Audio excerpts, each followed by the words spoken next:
Tainá, deixa eu te perguntar uma coisa, Tainá maravilhosa, Tainá Miller. Eu queria lembrar, quando a gente conversou, você me contou como que foi a tua aproximação com a Hilda Hilst e como isso foi transformador. Você era super nova, me lembro que você falou 16 anos. Eu tinha 17, eu acho, 16, 17 anos. Engraçado, eu até postei esses dias, eu achei uma revista minha, assim, que eu saiu minha primeira reportagem sobre mim, que eu era repórter da MTV do Rio Grande do Sul. E aí pedia dicas, dica de bar, dica não sei o quê, dica literária. E minha dica de literária era a Hilda, aos 19 anos. Maravilhoso. Aí eu até mandei para vocês, né? Olha desde quando Hilda tá na minha vida. Eu conheci a Hilda na faculdade, na verdade, uma amiga minha, a Camila Dalben, que me amigou ontem mesmo, a gente falou por aqui, assim, nessa vida virtual de hoje em dia. E ela veio com um livro com o Contos de Escárnio. E ela falou: olha essa autora, que maravilhosa. Na época, a Hilda ainda não tinha sido publicada pela Editora Globo, então, assim, era raríssimo conseguir um livro da Hilda. E eu li, e eu fiquei, assim, me bateu num lugar muito, eu diria, muito ancestral até, sabe? É como se eu tivesse me encontrando na cabeça daquela mulher, assim, sabe? Tipo, a ousadia dela, tudo que eu queria ser um dia na vida, ela, sei lá, ela escreveu ali, sabe? O jeito dela escrever, principalmente, foi o que mais me chamou a atenção. E dali eu me apaixonei, eu queria ler mais, e aí começou a virar um escambo na faculdade. Quem tem um livro da Hilda? Quem tem um livro da Hilda e tal. E ali, dali, acho que o segundo que eu li foi o Fluxo Floema, aí eu comecei a ler vários livros, assim, aí depois eu fiquei muito feliz quando lançou, né? Quando vocês agilizaram aí esse lançamento pela Editora Globo. O Dani acho que participou disso também, não participou? Eu peguei menos. Na verdade, a Globo, a Hilda fechou em vida ainda, né? É verdade. Meu pegou o finalzinho da vida dela, eu acho que agora não vou lembrar milimetricamente, mas eu acho que ela assinou em 2001, 2002, qualquer coisa assim, então ela pegou o comecinho da história. Sim. Foi, 2001. Foi o Zé Mora Fuentes que fez a aproximação. Ele tinha oferecido, na época, a Hilda Hilst para todas as editoras do mercado. Ninguém queria, só a Globo. Só a Globo. Aí foi feito esse contrato maravilhoso e foi quando a Hilda começou assim, a ter uma abertura, né? A ser muito mais lida, porque ela era mais distribuída. Oi? Uma visibilidade, isso foi muito importante para a visibilidade dela. E uma coisa que eu entendi estava em todas as livrarias, então fácil de você comprar, né? Sim. Uma coisa que eu nunca entendi é por que a Hilda não era lida, né? Depois eu fui entender, conhecendo a história dela, né? Do Massaono, aquela coisa que escondia os livros debaixo da cama, que tinha um problema de distribuição mais do que de interesse. Uma vez o Mora Fuentes respondeu numa entrevista isso, que ela só não era lida porque ela não era distribuída, porque famosa a Hilda sempre foi, desde os anos 60. Você sabe que essa história que a Hilda falou 1000 vezes, né? Do Massal, que ele amava tantos livros que ele deixava os livros embaixo da cama e tal. Parece uma anedota, mas é verdade. Eu tenho essa memória fotográfica. Eu era pequeno, eu morava no mesmo lugar que eu estou morando hoje, que é na Alameda Tietê, esquina com a Consolação, perto, aqui em São Paulo, né? Perto, 2 quadras, da onde era a casa e a editora do Massal, né? Que é na Consolação mais embaixo, assim, mais perto dos Estados Unidos, era, né? E eu muitas vezes fui buscar caixinhas de livro da Hilda que tipo tinham ficado prontos, chegados à gráfica, essas coisas. E literalmente ele pegava de debaixo da cama e dava para mim. Mentira, era literal, memória fotográfica, era literal. Ai, muito bom. Sabe que eu escrevi pro Zé, né? Pro Zé Mora Fuentes, aí nessa época, assim... Que você contasse isso, porque eu não me lembro direito disso. Você escreveu, me conta essa história. Então, eu fui lendo, né? Fui conhecendo a obra da Hilda, me apaixonando cada vez mais. E fui enlouquecendo com a literatura dessa mulher. Eu falei, quem é essa mulher? Quero saber mais. Aí entrei na internet, acho que na época era internet de escada, né? Aquela coisa assim, meio carroça.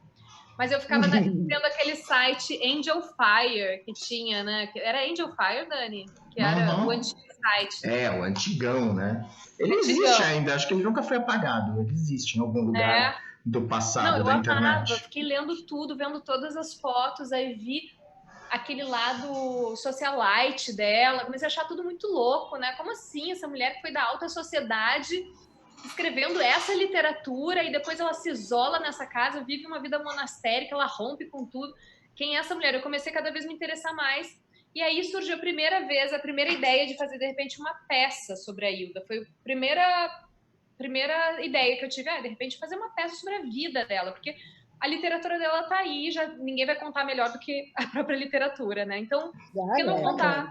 Né? Tipo, eu fiquei pensando, adaptar a obra e tal, tem adaptações incríveis, assim, mas eu, particularmente, me interessei em contar o que as pessoas não sabiam sobre a vida dela. E aí eu tinha um e-mail lá, José Moura Fuentes, eu lembro que eu achei bonito esse nome, assim, nossa, José Moura Fuentes, que nome bonito. Moura Fuentes, lindo. Lindo nome. Aí escrevi para ele, assim, lá do alto dos meus 17, 18 anos, sei lá, oi, então, eu sou muito fã da Hilda. Pensei em adaptar uma peça da vida dela. E aí ele foi super gentil, super incrível comigo. Achei até que ele nem ia responder, porque sei lá, né? Pensei, deve ter uma alta demanda de e-mails. Mas ele respondeu, super querido. E ele falou assim, olha, tem nesse momento umas 2 ou 3 peças, assim, em andamento, dos direitos e tal. E aí eu, como era muito nova, eu pensei assim, já estão fazendo, né? Aí eu fiquei meio, deixei a história pra lá, assim, tipo... Deixei amadurecer mais na minha cabeça a ideia. Alguns anos depois é que veio a ideia do filme, da biografia dela. Eu pensei, por que não fazer um filme? E aí que eu encontrei vocês, pra gente realmente... Que daí a coisa foi ficando mais séria do que da época da peça. Eu acho uma coisa assim, muito interessante na tua pegada como atriz, e eu até gostaria de ouvir mais sobre essa questão do personagem, né? Da Hilda como mulher, como história, como esse pioneirismo dela, né? Como que você imaginou esse personagem para você protagonizar? Sim. Olha, eu vou te falar que cada vez faz mais sentido a minha paixão por essa personagem, pela Hilda personagem, a minha vontade de fazer essa personagem, porque eu acho que hoje eu tenho mais embasamento até teórico para gostar dela. Antes era uma coisa mais intuitiva. Eu não entendia direito o que me fascinava tanto. E hoje eu sei, óbvio. Numa sociedade que fala o tempo inteiro de empoderamento feminino, existiu mulher mais poderosa que a Hilda Hilst. Assim, não precisava nem falar, né? Nossa, assim, para começar aí, né, o poder que vem do intelecto, né? E ela foi privilegiada com os dois, ela tinha beleza e inteligência, e né, o eruditismo que ela tinha, e o estilo de vida diferente. E a coragem, né? Porque ela toma decisões absurdamente corajosas ao longo da vida, é uma coisa... E lúcidas, né? A coragem e a lucidez são coisas impressionantes. Né? Exato. E sem se preocupar com o que os outros vão pensar, né? Se for Totalmente. Para a época, se você for ver hoje, se a Hilda tivesse hoje viva, jovem, escrevendo, ela já seria ousada. Ela ainda seria ousada. Eu concordo plenamente. Se ela estivesse fazendo sucesso hoje, ainda ela estaria à frente do seu tempo. À frente do tempo. Eu acho que a gente não chegou ainda no feminino da Hilda. Eu sou fã do feminismo, mas eu acho que o nosso feminismo um dia ainda vai caminhar para o feminismo que ela talvez até inconscientemente, eu acho que ela talvez nem se identificasse tanto com, né, com a nomenclatura feminista, mas eu acho que ela era uma feminista, sim, e talvez a gente esteja caminhando para o feminismo que ela viveu na vida dela, que é tipo realmente cagar, né, para todo mundo e viver a vida que quer viver. Claro. A Hilda, ela se permitiu escolher e viver a vida que ela preferiu, que ela imaginou. Então, ela acreditou totalmente nas intuições, ela era muito por aí, né? A Hilda acreditou totalmente nela própria e deu totalmente certo. Tem uma coisa dela que eu gosto muito, que eu acho que é uma virtude muito única dela, que é o extremo bem-estar de ser ela mesma. sabe? É o conforto de estar nela, na pele dela, conforto de ser quem ela é, sabe? Isso mesmo. Mais do que conforto, alegria de ser ela. Ela dizia, Alegria. eu nasci para a felicidade. Meu talento é a felicidade. Ela tinha, ela se tinha em alta conta. E tudo que ela inventava, ela achava genial. Genial. Eu achei isso maravilhoso. Quem dera a gente Maravilhoso. ter essa autoestima, né? A gente vive. Exatamente. A mulherada tá toda assim, falando de autocuidado, né? Tipo, vamos melhorar nossa autoestima. E da onde surgiu essa mulher que nasceu na década de 30 e veio com toda essa autoestima e sem Com titubear? toda, Sem titubear em nenhum momento, Não, né? eu conto sempre uma história que me impressionou muito. Poucos dias antes do último dia da vida da Hilda, ela, acho que foi num ano novo, ela estava na cama dela, péssima, péssima, porque ela estava péssima, estava num período muito.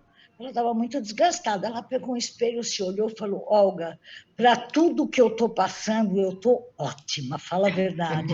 Então, essa era a Hilda Ilst. Ela, sim, para jogar toalha, ela não jogava, ela ficava deprimida, como todos nós, Todos nós. mas ela tinha, assim, o inconsciente dela, era muito protetor dela mesma. E ela dizia, meu inconsciente, ela pedia para o inconsciente dela sempre dar essa força para ela.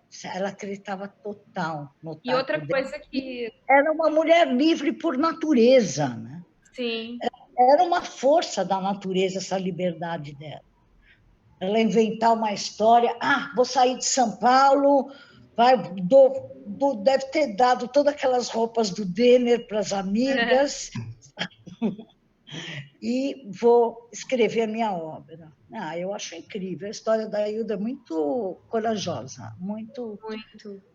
E de uma fé extrema no próprio trabalho, né? No próprio devir, assim, que era escrever, que era criar, que era contar histórias, né? Isso também foi uma outra coisa que me chamou muito a atenção nessa personagem, que além dessa autoestima de ela ter a alegria de ser quem ela era, ela também tinha uma fé extrema no trabalho dela. É uma coisa tão difícil, né, pra gente que trabalha com criatividade, com arte.